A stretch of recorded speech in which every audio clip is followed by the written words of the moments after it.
ជាចំណងដៃដល់ថ្ងៃរៀបការច្រៀងរួមចំរឿង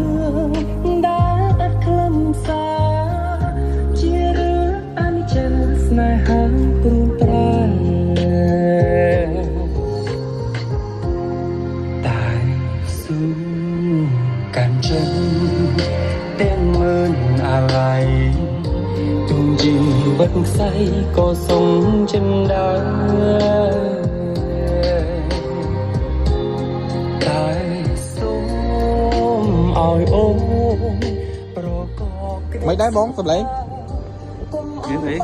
em muốn này